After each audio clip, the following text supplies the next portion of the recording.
I've decided to break up with an old woman like you and marry this younger woman. My husband, who is in his 40s, holds the shoulder of our managing director's daughter, who is in her 20s, and looks at me with a triumphant expression on his face. I thought I had done my best to support him at home and at work, and we had been getting along well. "Old lady, please step aside." I was called an old lady by the two of them, and I felt a surge of anger and bitterness, nearly bringing tears to my eyes.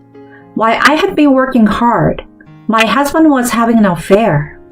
Moreover, the two of them had a powerful supporter in the executive. I gave up and went back home. A few hours later, I received a message from my husband. "Oh, hey, you're the chairman's..." He contacted me in a fluster. "Well, you finally realized? I'm Anna, 35 years old. I have been supporting my husband Eddie as a part-time housewife. We met at work, and I was drawn to his sincere dedication to his job, which eventually led to our marriage. I thought about becoming a full-time housewife after marriage, but since I was originally working as an administrative employee supporting my husband, who was in sales in the same department, it felt somewhat lonely to suddenly reduce my work to zero. I wanted to contribute to my husband's effort as much as possible while balancing household responsibilities, so I decided to remain at the company as a part-time employee for about 5 hours a day. Even though it's just 5 hours, there's a lot to do, including office cleaning in the morning, customer interactions, and creating materials for sales. My husband has a strong track record in the company, and there were even rumors that we were an ideal work partnership before being a married couple, beyond just being husband and wife. "It's all thanks to your support, Anna. Thank you as always." I'm glad, but you're the one who is excelling in the spotlight. My work was not very visible, but it was worthwhile just to be appreciated by my husband.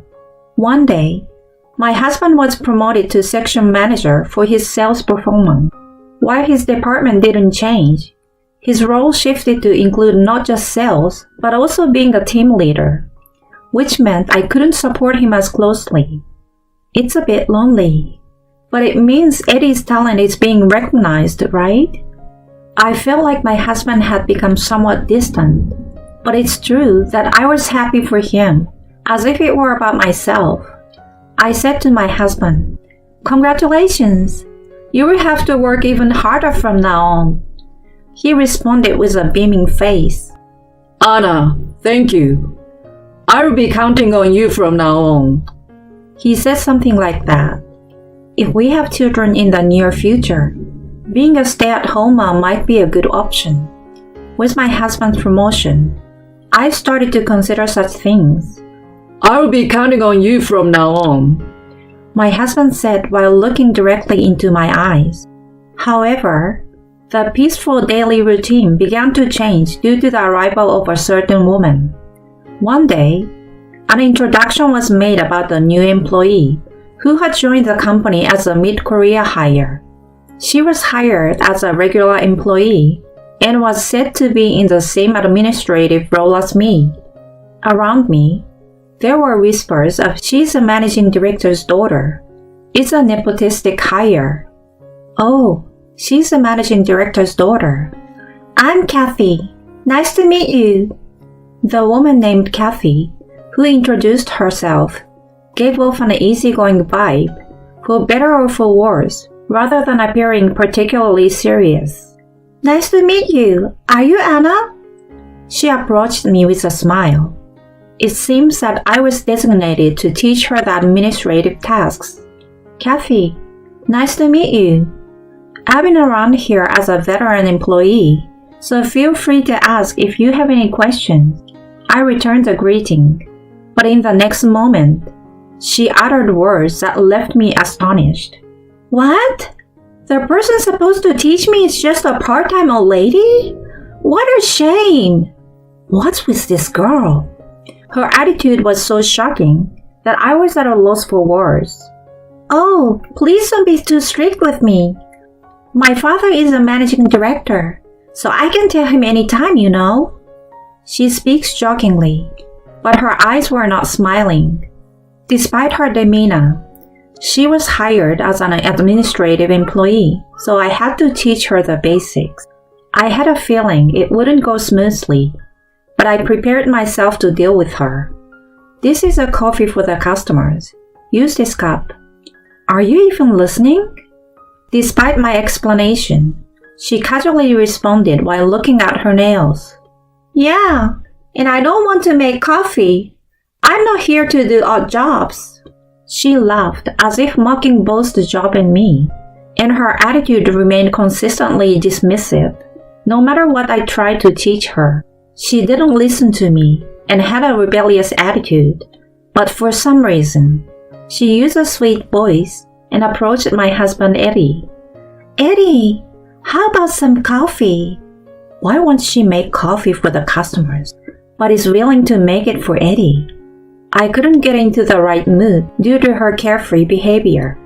Just seeing Eddie, who was talking with a smile, made me feel somewhat uneasy. If Eddie is so focused on work, he wouldn't pay attention to her. I decided to trust my husband, despite my anxiety. Besides, if I were to reprimand her more than necessary, it would only drain my energy. So I decided to hold off on saying anything. Kathy had been with the company for a few weeks, and today was the day when a major client representative was coming to the office. As I was preparing coffee, Kathy suddenly intervened.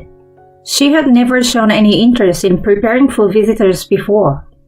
I wondered what had caused this sudden change in behavior. "Huh? I'm just serving coffee. Will you do it?" I asked instinctively. "It's better to have a young and cute girl handle important clients," she confidently replied. She sure likes to call herself cute. I left her to her own devices to see what would happen, but her movements were quite unstable. I was on the verge of offering help, but "I can do it on my own. Old lady, stay quiet," I was told. "It's just serving coffee, so it should be fine." I had been watching her while trying to convince myself that everything would be fine, but the result was a failure. The coffee that Kathy carried slipped slowly off the tray and spilled onto the client's suit. There was chaos in the office. I felt like that moment was in slow motion. And then Kathy exclaimed, Oh no!" Her exclamation brought me back to reality. As I hurried to clean up, she said, "Oh no, I'm so sorry." She apologized while laughing.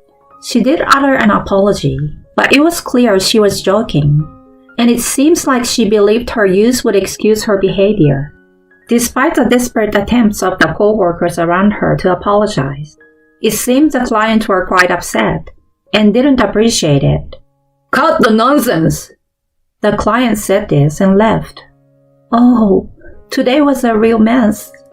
On the way back home, I recalled the day's events and felt down. I regretted not taking charge no matter what.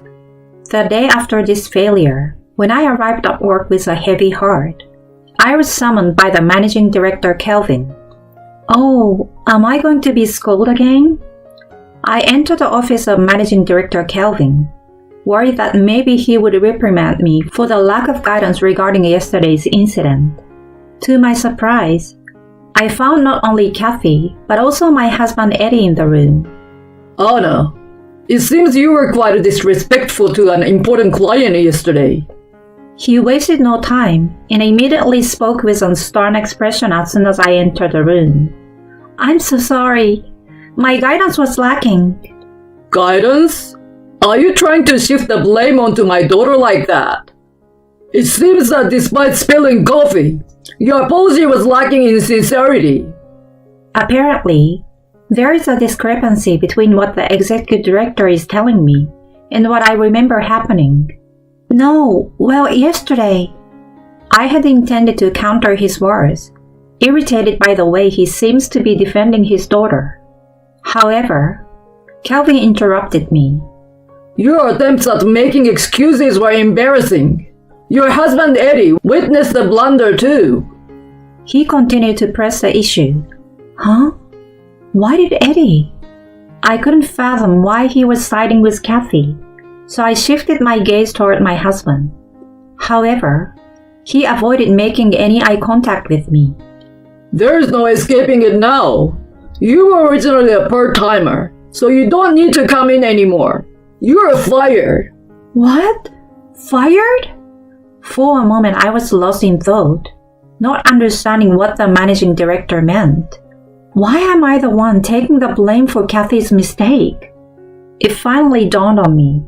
Kathy, being the managing director's daughter, had pulled my husband onto her side and shifted the blame for yesterday's blunder onto me. I've been outsmarted by this schemer. My anger was not only directed at Kathy, but also at my husband. However, there was more to the reason for my husband's presence. And could you also fill this out? After delivering the termination notice, I looked at the document handed to me, and it turned out to be a divorce paper. Upon closer inspection, my husband Eddie's part had already been filled out. These two were having an affair. I felt a mix of anger and sadness. My husband and Kathy were looking pleased, making eye contact and sharing laughter. I see. Understood. I managed to hold back tears of frustration and signed the document. That's when my husband said, I've decided to divorce someone like you, and I'm going to marry Kathy. Too bad for you. He callously threw these words at me, accused of a crime I didn't commit, losing my job, and discovering my husband's infidelity. It was a devastating revelation. The managing director and his daughter abused their authority to push me into a corner. I will never forgive them. I need to get back at them tenfold. I vowed for revenge and handed over the divorce papers, resigning. I returned to the home I shared with my husband, but I couldn't live here anymore. I started packing my things. As I silently prepared, the outside had grown dim, and it was already evening. Suddenly, my smartphone rang. It was a call from my husband. What's this all of a sudden? With a bewildered feeling, I answered the phone, and immediately, Hey, Anna! Is it true you are the chairman's granddaughter? I heard a panicked voice. Yes, but what about it? In fact, the chairman of the company where my husband and I work is my grandfather. I never thought it was necessary to mention this in my work, so I hadn't told anyone. However, my husband seems to have just realized it. When I asked for the details, Actually, today, after you came back, the chairman made a surprise visit to the company. he began to explain. It appears that the chairman visited the company unannounced, and it happened to be precisely the time when I was summoned to the managing director's office. I returned home immediately after being informed of my resignation, so I had no idea about this. When the chairman arrived, both the managing director and Kathy were still present. The managing director hurriedly approached to introduce his daughter to the chairman. Chairman, hello, nice to meet you. Kathy began greeting the chairman in a useful manner, and the chairman was briefly surprised, but he replied with, Nice to meet you. It seemed fine up to that point, while the executive and Kathy were buttering up to the chairman. The chairman apparently turned to my husband and inquired about me. Eddie, how's married life with my granddaughter? I heard she was working part-time, but it seems not. Huh? By granddaughter, do you mean Anna?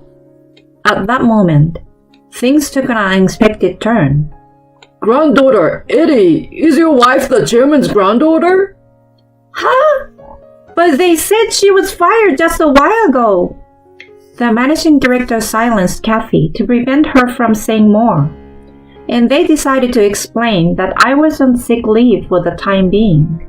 So, Is that the end of the conversation? I could tell that my husband was anxious, but there was nothing more to say. It's a pity that he found out I'm the chairman's granddaughter after all the divorce and resignation drama. As I was about to hang up, my husband hastily said, I still have the divorce papers. Can you come back, please? I beg you.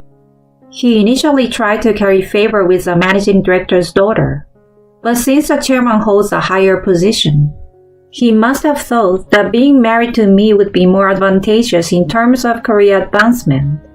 It's clear that he's driven by personal gain and is attempting to exploit me. Aren't you ashamed? Just because I'm the chairman's granddaughter, you think we should continue as if nothing happened? I've already resigned, and we need to proceed with the divorce properly. Tell the chairman the truth yourself. Wait a minute. I haven't told the chairman yet. Despite my husband's fumbling attempts to speak, I ignored him and hung up the phone. The next day, I woke up in the home where I had spent the night as usual. My husband never returned, and today, there's one final thing I need to do. I've made up my mind and decided to head to the office. Oh, Anna, you did come after all. As soon as I arrived at the company, my husband rushed over with a smile. But I didn't have any business with this man. I didn't come to see you specifically. I was called by the chairman. As I casually brushed him off, the chairman arrived at just the right moment. Anna, I heard you were absent yesterday. Are you feeling better now? That Eddie. He didn't tell the truth. I decided to inform the chairman, who had believed I was on sick leave, about the events of the previous day. I was actually fired from here yesterday, and I'm getting a divorce from Eddie. He was having an affair with Kathy. Fired? Weren't you working as a part-timer? Suddenly, the managing director and my husband, who were told such things, rushed in and intervened between the surprised chairman and me. No, it's not like that. The divorce was just a mistake, or the managing director's daughter made advances. Well, you see, the thing is, my daughter still needs to gain more experience in society. Saying she's fired is just a figure of speech. No matter how much they tried to explain, it only made the situation worse, and they were already in deep water. What on earth is going on? What's happening? The chairman asked with a stern expression. I decided to have him listen to yesterday's conversation, which I had recorded just in case. Recording? When did you? When I played the recording, it became clear that they told me I was fired, and even made me sign the divorce papers. We don't need an old hag like you. Naturally, this statement from my husband was also part of the recording. The chairman furrowed his brow and listened to the entire audio intently. As soon as he finished listening, he turned to me. So, you are currently unemployed, right? That's perfect. It saves us a transition time. He said this with a smiling face. When I asked the chairman what he meant, he explained that he is currently planning to start a new company in collaboration with another business. It seems that the other party wants to appoint their own son as the president, so we also need to select someone from our side for the position. I thought about having Eddie handle it, but with his abilities, it's probably impossible to accomplish the job. The chairman cast a scornful look at my husband. In response, Eddie said, Give me another chance. Anna and I haven't gone through with the divorce yet. This guy didn't have the courage to go through with the procedure. As I looked at him with a cold gaze, the managing director shouted, What did you say? Eddie, are you saying you won't marry my daughter? You proposed to me saying you like younger women. What's going on? Even Kathy, who had been silent until now, started making a scene.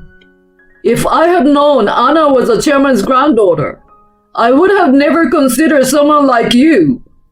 What's with that attitude? I would never accept a lousy guy like you. The three, who had been cooperating and getting along as planned until yesterday, quickly turned against each other. The chairman took the divorce papers from my husband's hands while he was there. It seems it's already filled out. But what do you want, Anna? I took a deep breath and honestly expressed my feelings in one go. Of course, Iris admitted, just thinking about being married to a man like him makes me feel sick. Having an affair for a promotion is despicable. Wait, Anna? We were doing well at work, weren't we? Until you became a section chief, right?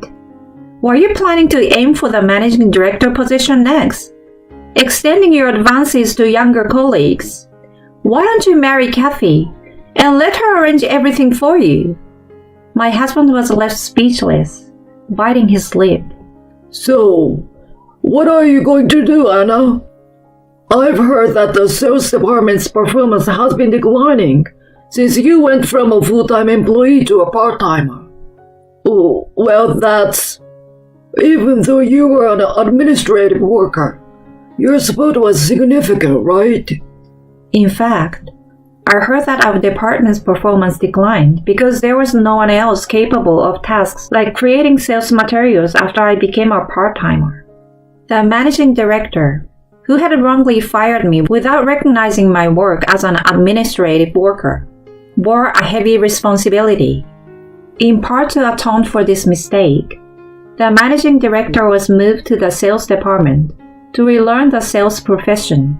Furthermore, the chairman made significant efforts to improve the company's internal environment.